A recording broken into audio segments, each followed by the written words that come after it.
Vamos lá, estou gravando, tá? Então, queridas, hoje o nosso assunto é sobre o Sermão do Monte. Nós vamos seguir aqui, né, o estudo da Iba Viva. Nós vamos falar sobre o Sermão do Monte. Não sei se vocês assistiram domingo, né, a pregação do André. Eu amei, mandei até um recado para ele. Foi muito maravilhoso. Acho que resume tudo que o nosso coração precisa sentir, né? Que é esse anseio pela palavra, esse amor, né, pela palavra. E eu achei que foi muito bem colocado essa questão das bem-aventuranças, a diferença entre a felicidade do mundo e a felicidade daqueles que seguem a Cristo, que o mundo tem valores distorcidos. Gostei muito. E eu tenho um livro, até um tempo atrás, acho que mais de um ano, eu fiz um videozinho que falava desse livro, que chama 21 Dias com Jesus no Monte, né? E é muito legal, fala sobre todos os aspectos do Sermão do Monte, fala sobre a questão de ser sal e luz. Nesse vídeo que eu fiz, fala sobre o sal e luz. É muito interessante, depois se vocês quiserem eu passo para vocês verem, tá? Então, o Sermão do Monte, ele está baseado em Mateus 5, dos versículos 1 a 12. Hoje eu não quis fazer nenhuma imagem, nenhuma apresentação, nada, porque eu não queria nem tirar o foco para imagem nenhuma, eu queria colocar o foco mesmo na mensagem mesmo, né? Diferente de uma aula, é uma mensagem assim, para entrar no coração mesmo, para a gente nem se distrair com imagem, nada disso. Então, fala lá em Mateus 5, de 1 a 12, sobre a pregação de Jesus no monte, né? Quando Jesus ele foi até ele viu as multidões, né? E chamou seus discípulos para poder ensinar as coisas do reino, né? Então, eu vou ler para vocês a passagem para a gente já se basear nesse texto. Vendo Jesus as multidões, subiu ao monte, como se assentasse, aproximaram-se seus discípulos. E ele passou a ensiná-los, dizendo: Bem-aventurados os humildes de espírito, porque deles é o reino dos céus. Bem-aventurados os que choram, porque serão consolados. Bem-aventurados os mansos, porque herdarão a terra. Bem-aventurados os que têm fome e sede de justiça, porque serão fartos. Bem-aventurados os misericordiosos, porque alcançarão misericórdia. Bem-aventurados os limpos de coração, porque verão a Deus. Bem-aventurados os pacificadores, porque serão chamados filhos de Deus. Bem-aventurados os perseguidos por causa da justiça, porque deles é o reino dos céus. Bem-aventurados sois, quando por minha causa vos injuriarem e vos perseguirem, e mentindo disserem todo mal contra vós. Regozijai-vos e exultai, porque é grande o vosso galardão nos céus. Pois assim, deixa eu aceitar a Ju, que ela está pedindo para entrar. Pois assim perseguiram os profetas que viveram antes de vós. Né? Então, toda nação, né? Todo povo, ele tem as suas leis, os seus costumes, né? As pessoas que fazem parte de um povo sempre tem uma constituição, um modo de ser, né? Um modo de um estatuto. E no reino de Deus não é diferente, né? E quando ele fala quando ele ensina sobre essas bem-aventuranças, não é uma lei, né? Uma lei fria, uma lei racional. Ele fala sobre o caráter daqueles que, né, estão no reino dos céus. É uma maneira de ser, é um comportamento, né? E ele chama os seus discípulos, então ele vê as multidões, mas o seu sermão, o sermão do monte, ele está direcionado aos seus discípulos. Então, ele não é um sermão, por exemplo, para trazer salvação, ele é para falar aos salvos como a melhor forma de agir, né? O que significa o discípulo de Jesus, então? Porque ele se dirigiu aos seus discípulos, apesar da multidão, ele se dirigiu aos seus discípulos. Discípulo é uma palavra grega, né, de origem grega, e ela significa aprendiz, aluno. Então, é aquele que aprende de Jesus, aquele que é aluno de Jesus, tá? E mais tarde, esse termo discípulo, ele passou a ser conhecido como cristão, que também em grego significa pequenos cristos. Então, nós cristãos, nós discípulos, somos aqueles que aprendem de Cristo, seguem a Cristo, né, e têm o seu caráter moldado na conduta que Jesus ensinou. né? Então, o Sermão do Monte, ele é para ensinar os cristãos, né, os discípulos, a respeito do reino de Deus. Então, quando o pecado entrou no mundo, a gente se afastou de Deus, né? Porque Deus é santo e o pecado afasta a nossa presença de Deus. E quando veio Jesus, né, Deus enviou Jesus como uma salvação, como uma maneira de nos reconciliarmos com Deus. Lá em Colossenses 1, capítulo 1, de 13 a 14, fala assim, ó, pois ele nos resgatou do domínio das trevas e nos transportou para o reino do seu Filho amado, em quem temos a redenção, a saber, o perdão dos pecados. Né? Então, a gente vivia, né, no reino das trevas, pelo pecado. E quando Jesus veio, ele veio para nos resgatar, né, e para nos levar para o reino dos céus, do seu Filho amado. Né? Nos transportou para o reino do seu Filho amado. Então, esses ensinamentos, como que é? Para um dia o reino? É para quando vier o reino? Para quando a gente morrer e for para o reino? Como que é? Não, é para agora, é para hoje, né? Lá em Lucas 17, de 20 a 21, fala assim: certa vez, tendo sido interrogado pelos fariseus sobre quando viria o reino de Deus, Jesus respondeu: o reino de Deus não vem de modo visível, nem se dirá aqui está ele ou lá está ele, porque o reino de Deus está entre vocês. Né? Então, o reino de Deus é Jesus. Quando Jesus entrou na sua vida, o reino chegou. Né? Então, o reino não é para quando a gente for para o reino, quando não, o reino de Deus já existe entre nós. O reino de Deus é Jesus. Então, as pessoas ficam assim, então eu tenho que viver já como um morador, né, um cidadão do reino. Então, no Sermão do Monte, Jesus fala sobre a ética dos pertencentes ao reino. A mensagem do reino não é para conduzir à salvação, mas para orientar aqueles que já foram salvos. Né? E ninguém é salvo por mérito, ou por boas obras, ou por algo que você faça para ser salvo. Somos salvos pela graça, né? Mediante a fé. Né? Então, não é nada que a gente possa fazer, né, para conseguir a salvação. Isso vem de Deus, né? Mas mediante a fé, a gente precisa de fé. Sem fé é impossível agradar a Deus, né? A fé é aquilo que aquilo que não se vê, né? A certeza, a convicção daquilo que não se vê. Então, né, para as pessoas do mundo é loucura aos olhos de quem é muito racional, pessoa que precisa ver para crer. Ele fala, felizes aqueles que não precisam, né? Ver para crer, eles conseguem crer sem ver. Né? Então, não é nada que a gente possa ensinar alguém, não é nada assim super, né, que tem uma razão lógica, é a fé, né? Eu lembro que no Cresceram, às vezes alguém fazia uma pergunta muito mirabolante de uma coisa assim muito espiritual, e aí o Israel falava, aí entra a fé, né? Aí entra você acreditar, aí entra você, né, dar aquele passo sem ver, aquela certeza de que isso é real, né? Então, uma vez que nós somos salvos, nós somos conduzidas a um estilo de vida do reino, né? E somente aqueles que nascerem de novo, né, que têm seus olhos espirituais abertos para essa nova realidade, são aptos a praticar a lei dos reinos dos céus.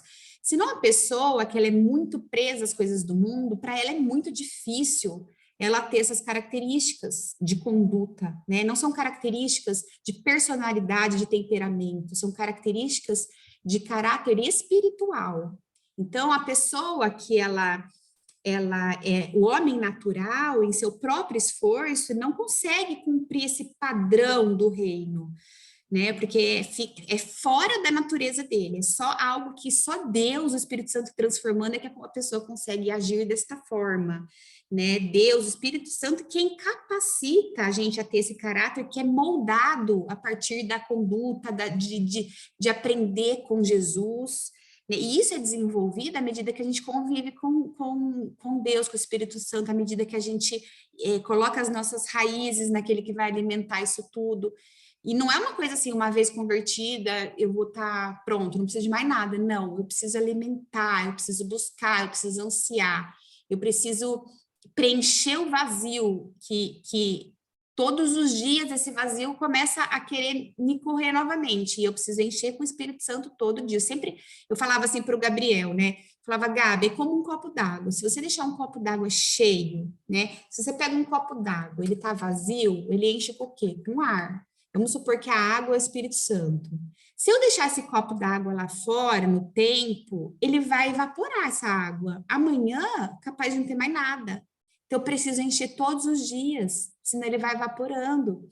E a gente é a mesma coisa, se a gente tem que buscar todos os dias. Por isso que ele fala, o pão nosso de cada dia nos dá hoje, amanhã eu oro da mesma forma. E o pão, nesse caso, não é só o pão do alimento, é o pão que ele fala, nem só de pão viverá o homem, mas de toda palavra que provém da boca de Deus. Então, buscar a palavra, buscar o alimento, tem que ser todos os dias, né? Então, outra coisa interessante é que o Sermão do Monte, ele foi proferido, né, neste monte. Muitas coisas acontecem no monte na Bíblia, né? A arca pousou sobre o monte Ararat, Abraão ofereceu Isaque sobre o monte Horebe, a lei foi dada no monte Sinai, a bênção e a maldição eram proferidas sobre o monte Ebal e Gerizim, Jesus foi transfigurado no monte, morreu no monte Calvário, voltará no monte das Oliveiras. Então, o que é um monte, né? Tem até uma frase que a gente usa às vezes no programa que fala assim, cada um vai ter a visão da montanha que subir. Então, quando a gente sai da nossa zona de conforto, e todo mundo sabe que para escalar um monte não é fácil. Não é qualquer pessoa que escala um monte, não é em um minuto, em um dia. É uma escalada, é um percurso, é um caminhar, né? Ele fala de uma posição para receber a revelação de Deus. A gente precisa sair da nossa zona de conforto, a gente precisa estar no nível próximo de Deus. Quanto mais alto, quanto mais a gente busca, mais a gente, né, peregrina, maior é a nossa visão, a nossa comunhão, né? Então, se a gente deseja conhecer a Deus, seus princípios, a gente precisa sair desse vale da incredulidade e subir ao monte da revelação do Senhor. O Sermão do Monte, ele trata a natureza do povo do reino de Deus. Os aspectos da natureza dos filhos do reino são acompanhados da expressão bem-aventurança. E a tradução da bem-aventurança, em outras versões, é felizes aqueles, muito felizes aqueles, né? Então, lembrando, não é para salvar, é para qualificar aqueles que já são salvos, aqueles que estão em busca de ser discípulos, de aprender. Um discípulo nunca para de aprender, a gente constantemente, a gente está aprendendo o tempo todo. Eu não sei, eu não tenho tanto tempo de Bíblia, mas me parece que cada vez que eu leio uma coisa que eu já li 500 vezes, tem um significado diferente, tem uma revelação diferente, ela tem um sentido diferente, que a palavra é viva, né? Então, ela está sempre falando. Quando a gente ora, a gente está falando com Deus. Quando a gente está lendo a palavra, é Deus falando com a gente, né? Então, as bem-aventuranças, elas vão demonstrar o tipo de caráter que Cristo espera dos seus discípulos no dia a dia. E é bem diferente, tipo o contrário do que o mundo prega, né? Do que o mundo espera, o que o mundo acha que é felicidade. Né? O mundo não acha que a pessoa humilde de espírito, mansa, pacificadora é feliz, né? No mundo, a pessoa feliz é aquela que busca a sua própria felicidade, que tem autonomia para decidir, que consegue se resolver, que vai em busca da autoajuda. E a gente sabe que não é autoajuda, é a ajuda do alto que funciona. Então, né, esse conceito de que temos que ser autossuficientes, auto não sei o quê, a nossa força do pensamento, isso é totalmente contrário com aquilo que Deus fala para nós, que a gente tem que se esvaziar para ele encher. Se a gente é cheio, como que cabe ele? Então, é totalmente diferente, a gente tem que tomar muito cuidado com as doutrinas, né, com os tipos de mensagens, de frases. Eu, no meu devocional, por exemplo, não sei se vocês já perceberam de manhã, eu não ponho frase de homem, por mais que seja legal algumas, eu prefiro colocar a frase da Bíblia. Eu não sei que entendimento a pessoa que está lendo vai ter de uma frase de um homem qualquer, né? Então, eu sempre coloco o versículo. A gente tem que tomar cuidado com teorias de lei da atração e lei do não sei o quê. Melhor ficar na Bíblia, né? À luz da Bíblia, aquilo que a Bíblia diz. Jesus mostra que a verdadeira felicidade é bem diferente do padrão de vida que a gente tem hoje em dia, né? E isso causa um choque entre as pessoas discípulas de Jesus e as pessoas que não seguem a Cristo. Então, aqui fala que essas 8 características do discípulo de Jesus, não é que a gente tem que ter uma ou outra. Então, eu sou mansa, a Márcia é pacificadora, a Lu é aquela que busca por justiça, não existe 8 grupos diferentes. Todos os que se dizem crentes e todos os discípulos têm que ter todas essas características, né? Não é uma ou outra, a gente tem que ter todas. E é pela nossa força? Não. É por a gente buscar, e quem vai moldar esse caráter em nós é o Espírito Santo. Sem ele, a gente não conseguiria, né? Ai, peraí, deixa eu abrir a porta. Peraí!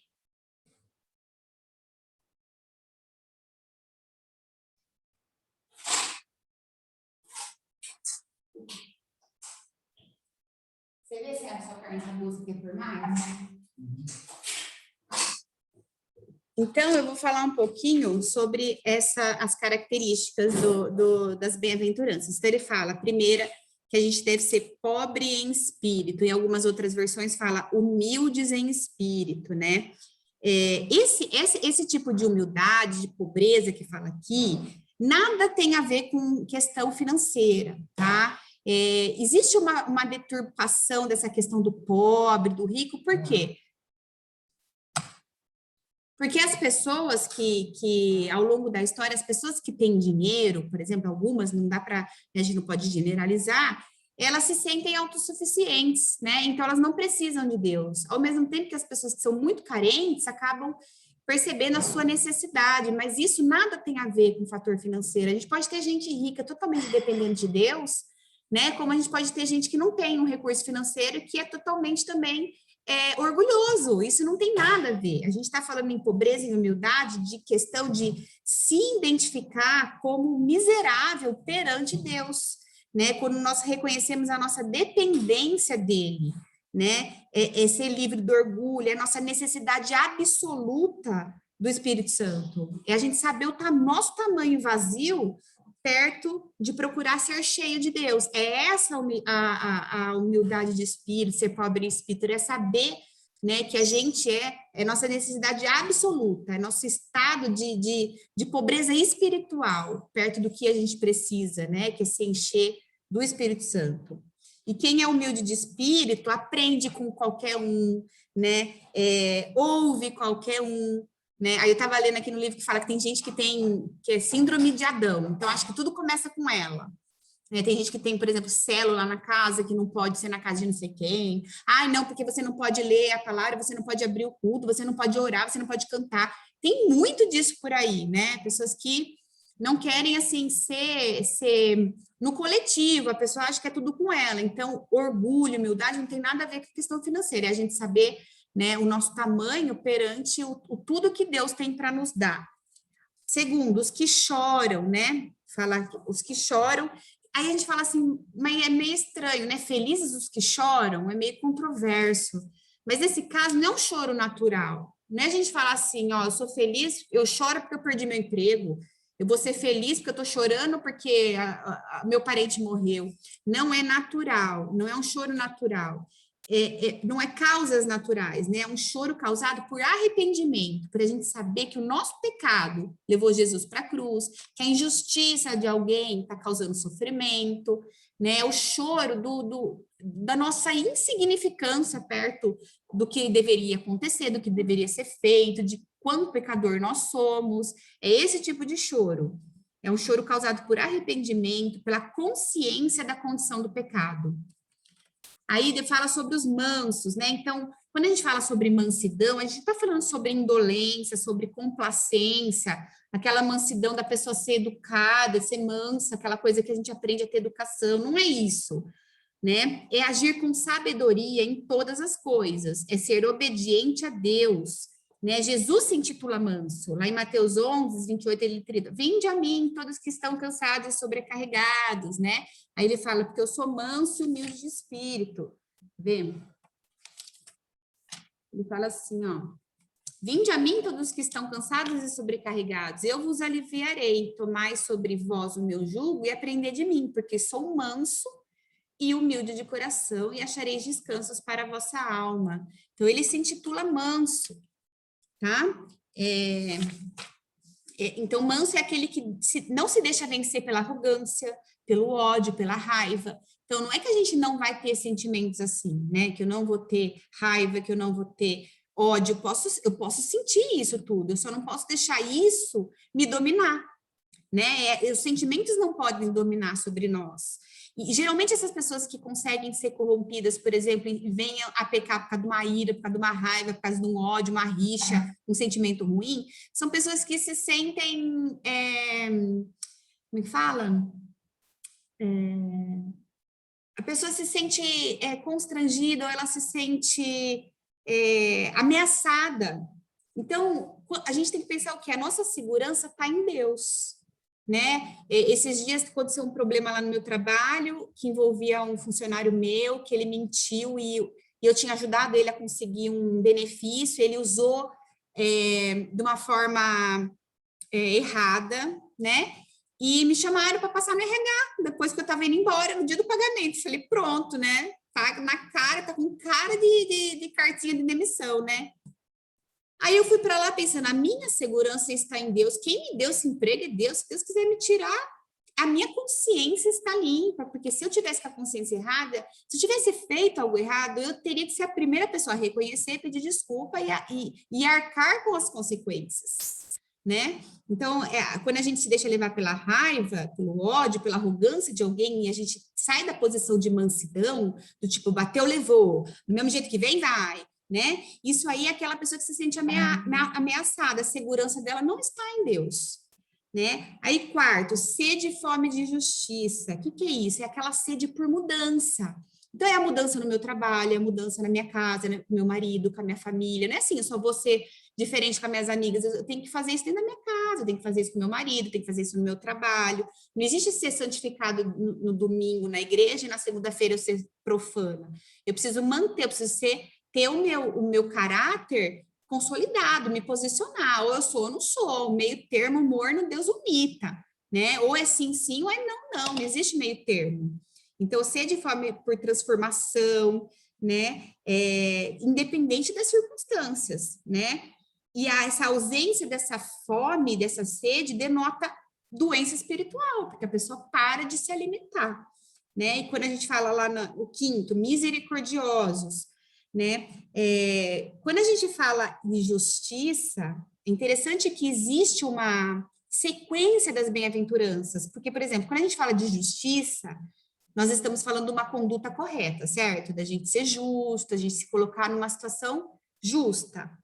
Mas se a gente não tiver misericórdia, que é o próximo à bem-aventurança, a gente acaba julgando os outros que a gente está certo e o outro está errado, então a gente aponta o dedo.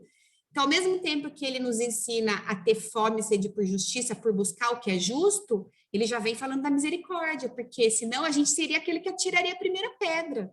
Mas o que não faz a gente atirar a primeira pedra? A misericórdia. Então, após falar sobre justiça, já fala sobre a misericórdia, né? Porque misericórdia é aquele que ama, perdoa e é gracioso. Então, se eu não tenho misericórdia, só tenho sede de justiça, eu vou ser uma pessoa que eu vou apontar o dedo para todo mundo, né? Misericórdia e graça é diferente. Misericórdia é quando Deus não nos dá o que nós merecemos, né? Porque eu fiz errado, Deus tem misericórdia, então ele não está aplicando em mim aquilo que eu mereço. E a graça é quando Deus me dá o que eu não mereço, né? Por exemplo, a salvação. Então, quando temos fome e sede de justiça, podemos nos tornar implacáveis, mas Jesus, em seguida, nos conduz à misericórdia, né? Então, olha só a sequência.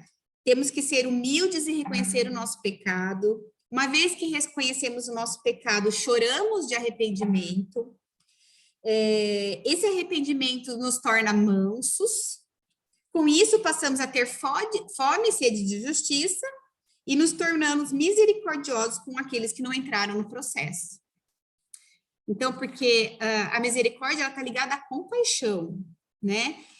Limpos de coração, onde há transparência e, portanto, não há falsidade, um coração limpo, transparente, consegue ver a Deus, né? Aqui no livro fala assim, olha que interessante, ele fala assim, há uma diferença entre estar limpo e ser puro. A limpeza está ligada à sujeira, certo?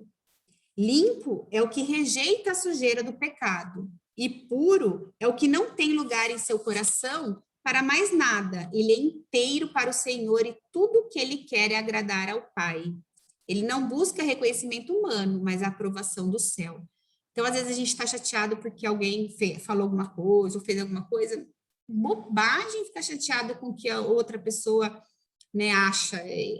O meu parâmetro eu quero ser para Deus, quem está vendo é Deus. Tem gente que perde muito tempo, porque fica se distraindo com mimimi de gente que fala, que desfala, e o inimigo usa isso para distrair a nossa atenção do Senhor.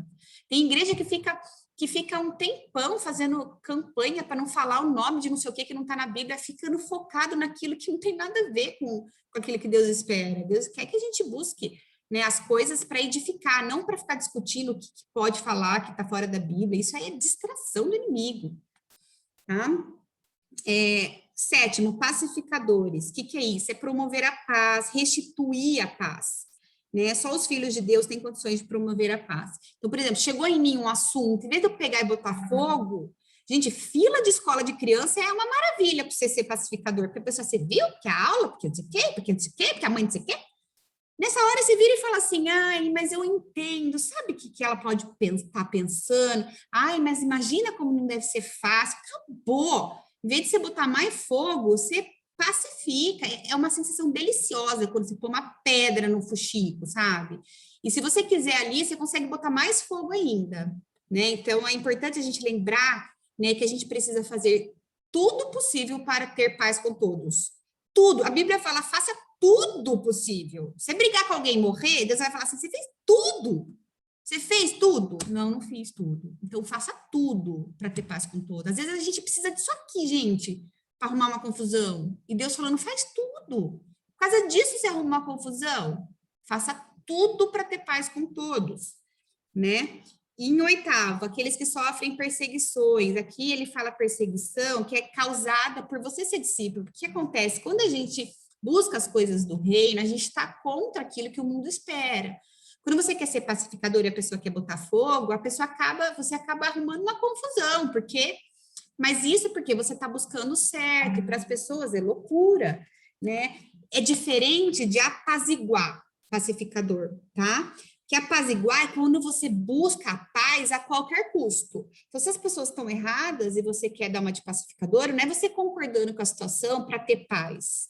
Isso não é ser pacificadora, né? Você não pode abrir mão da justiça para que o negócio tenha paz, senão você está sendo de acordo, né? Se a gente renuncia os nossos valores, a gente oculta a nossa fé. A gente tem que ter sabedoria, que só Deus, o Espírito Santo pode dar, para que a gente possa conseguir ser pacificador sem esconder, né, o caráter de Cristo, aquilo que Cristo espera de nós, para a gente não precisar simplesmente concordar com uma situação só para ter paz. Não é isso que é ser pacificador, tá? Eu preparei muito mais para falar, só que tá me avisando aqui que a gente tem 5 minutos e 27. Então, eu só vou terminar com um versículo que está em 1 Pedro 5,10, que diz assim: o Deus de toda graça que os chamou para a sua glória eterna em Cristo Jesus, depois de terem sofrido por pouco tempo, os restaurará, os confirmará, os fortalecerá e os porá sobre firmes alicerces. Então, não é pela nossa força, né? É pelo caminhar com o Espírito Santo, pelo buscar do Espírito Santo, né? Então, o que a gente tem que fazer é saber quais são as bem-aventuranças, né? Trabalhar isso, né, no nosso coração e, em primeiro lugar, buscar ser moldado, ser alimentado pelo Espírito Santo para que isso seja natural, porque senão, pelas nossas próprias forças, a gente não consegue, tá? Eu vou parar de gravar aqui.